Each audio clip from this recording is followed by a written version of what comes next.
साथियों, यहाँ पे जो भविष्य है किसी वकील का भविष्य दांव में नहीं लगा है। रमेश रुयल जी का भविष्य दांव में नहीं लगा है। साथियों, यहाँ भविष्य लगा है हमारा और आपका दांव में। राजस्थान के किसी मेंबर का भविष्य दांव में नहीं लगा हुआ है।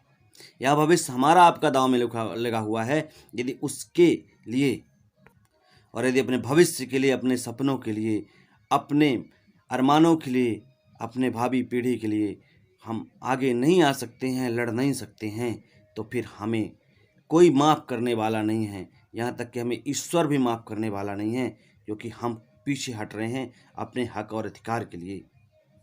हम खुद को भी कभी माफ़ नहीं कर पाएंगे। साथियों नमस्कार, मैं धीरेन्द्र कुशवाहा डीएड समिति एमपी के इस ऑफिशियल चैनल पर आपका हार्दिक स्वागत करता हूँ। साथियों, कल Rajasthan team Mukesh royal sir के नेतृत्व में गूगल मीट हुई, जिस पर कुछ महत्वपूर्ण बिंदुओं पर चर्चा हुई और आज मैं उन चीज़ों को लेकर के आपके सामने उपस्थित हो रहा हूँ।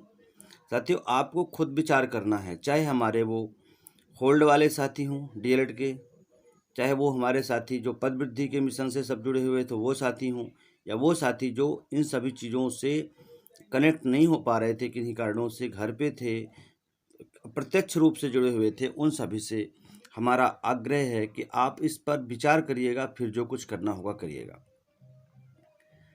जैसा कि आप देख रहे हैं, ये कई दिनों से अपनी फंडिंग चल रही है और उस फंडिंग को लेकर के हम अपने उस लक्ष्य तक नहीं पहुंचे हैं। इसके क्या दुष्परिणाम हो सकते हैं? हम जीत चुके हैं माननीय सुप्रीम कोर्ट से, इसके बाद भी सुप्रीम कोर्ट जाना पड़ रहा है। ये व्यक्तिगत हमारा मामला नहीं है, एक राज्य का मामला नहीं है, व्यक्तिगत डीएड का भी मामला नहीं है। आप देख रहे हैं कि जो विपक्ष है वो भी किस तरह से हमसे पहले पहुंच गया है और उनकी क्या मंशा है और वो क्या करना चाहते हैं और किस तरीके से करना चाहते हैं। इस चीज़ को आपने छत्तीसगढ़ के वाले मामले में देख लिया होगा।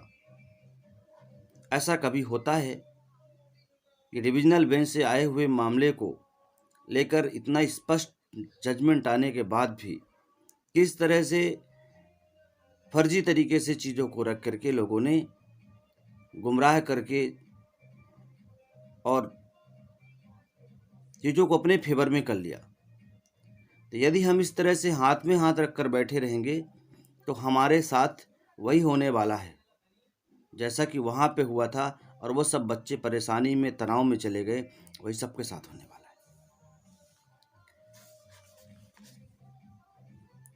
आप देख रहे हैं कि फंड की स्थिति क्या है अपने साइड, डीएलएड साइड, और जो विपक्ष है ना, वो कभी भी ये नहीं बताता कि हमारे पास फंड कितना है। लेकिन आपने कल देखा होगा कि विपक्ष वालों ने भी फंड की स्थिति बताने की कोशिश की है। साथियों, वो सरासर झूठ है। गुप्त सूत्रों से जो जानकारी मिली है, उनके पास 20 से 25 लाख फंड हो गया है।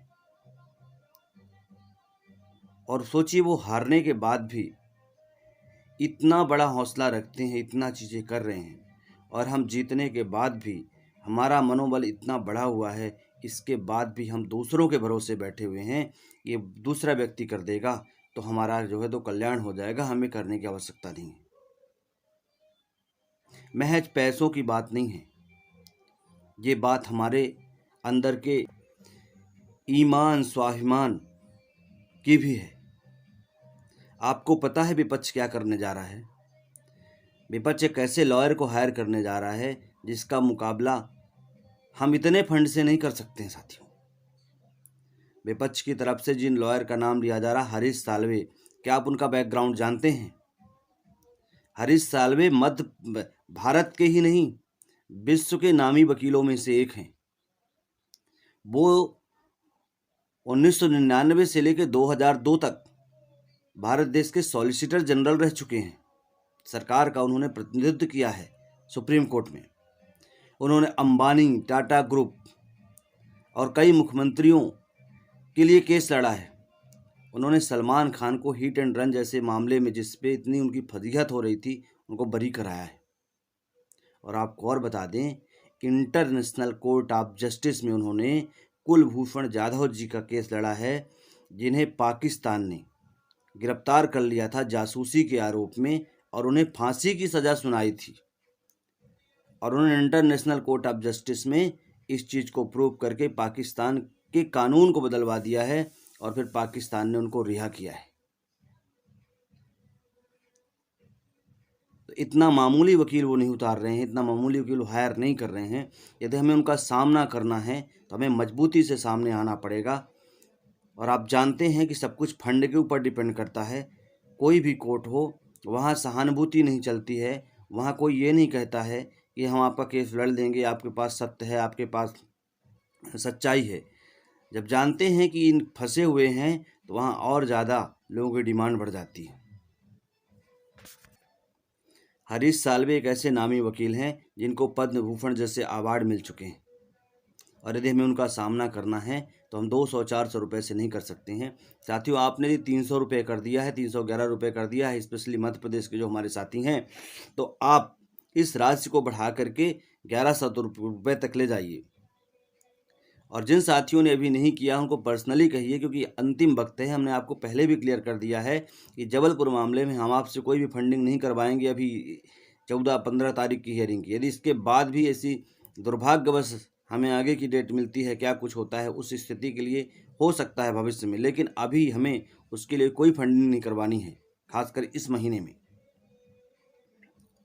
तो इसलिए आप सब जो भी साथी हैं, चाहे कम मार्क्स हों चाहे ज़्यादा मार्क्स हों, चाहे आप होल्ड वाले हों, डीएलएड वाले, ओबीसी कैंडिडेट, बाहरी राज्यों के साथी हैं जो मध्य प्रदेश से ताल्लुकात रखते हैं, मध्य प्रदेश की भर्ती से उन्हें इंटरेस्ट है कि मध्य प्रदेश की भर्ती फंसने ना पाए, क्योंकि आप जानते हैं ना कि 2020 में नोटिफिकेशन मध्य प्रदेश का आया था। और यदि किसी एक बात पे हम फंस गए, कहीं पे फंस गए, तो मान के चलिए कि सब कुछ नष्ट हो जाएगा और सारी जीत की जीत धरी की धरी रह जाएगी एक तरफ, और हाथ मार के सब चले जाएंगे। इसलिए हम किसी भी तरह की लापरवाही नहीं कर सकते हैं। इसलिए हम पूरे देश की टीम के साथ हम सुप्रीम कोर्ट गए हैं, क्योंकि आप एक चीज़ समझ लीजिए, आज नहीं तो कल आपको सुप्रीम कोर्ट जाना होता। हाई कोर्ट से आप जीतते जिसकी 99% चांसेस थे, और हारते जिसके 1% चांस थे। देखिए, जब कोई युद्ध होता है, जब कोई लड़ाई होती है, तो हम उस पर 100% उसको अपने फेवर में नहीं मान सकते। जीतते या हारते दोनों ही कंडीशंस में आपको सुप्रीम कोर्ट जाना पड़ता, और अकेले जाना पड़ता मध्य प्रदेश के साथियों को, और अकेले कम से कम 15 से 20 लाख रुपए खर्च करने होते, तब तो आप देते ना। ये हम एक रास्ता जो सुप्रीम कोर्ट तक हमें तय करना था वो हम पहले तय कर लेंगे, सारी चीज़ें अपने पक्ष की रखवा लेंगे, तो भविष्य में ऐसी फिर समस्या नहीं आएगी, और आएगी तो इतनी गंभीर नहीं आएगी। यदि एक मैटर को देखकर हमारी आंखें नहीं खुलती हैं, छत्तीसगढ़ के मैटर को देखकर जहां भी नियुक्तियां नहीं हुई थी, तो मध्य प्रदेश में नियुक्तियां हो गई। और यदि हम अपनी आंखों को इसी तरह पर्दा डाल करके रखेंगे तो हमारी आंखें बंद रहेंगी, और हमारे सामने से हमारा भविष्य नष्ट हो जाएगा, कोई छीन करके ले जाएगा। फिर इसकी जिम्मेदारी आप सबकी होगी, हमारी होगी, सभी कैंडिडेट्स की होगी। फिर इसमें समिति कोई जिम्मेदारी नहीं लेगी। आप सब जानते हैं कि बिना फंड के कुछ भी नहीं हो सकता है। डिस्ट्रिक्ट और मजिस्ट्रियल कोर्टों में लोग लड़ते लड़ते पैसे इतने बर्बाद हो जाते हैं, कहते हैं कोर्ट कचहरी का चक्कर ना लगाना पड़े, भगवान करे। और इतने बड़े सिविल मैटर में यदि हम सुप्रीम कोर्ट जाते हैं तो हमें, आपको क्या लगता है कि फ्री में सब कुछ हो जाएगा? यदि फ्री में सब कुछ हो जाना होता तो समिति को इतना परेशान ना होना पड़ता, हम सबको ये बार बार आके वीडियो ना बनाना पड़ता, ना हमें किसी के व्यूज चाहिए, ना हमें कुछ चाहिए, ना हम कोई यूट्यूबर हैं।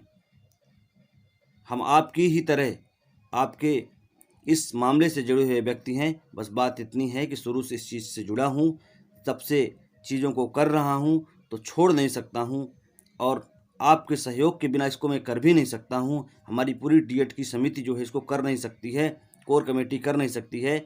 आप समिति के सभी व्यक्ति हैं, एक एक व्यक्ति समिति का सदस्य है, एक अनौपचारिक समिति है, एक अनौपचारिक कोर कमेटी है, इसका कोई रजिस्ट्रेशन नहीं है। तो ये ना मानिए कि हम अलग हैं, और आप सब सहयोग करिए, अन्यथा हम हार जाएंगे तो सबकी जिम्मेदारी होगी।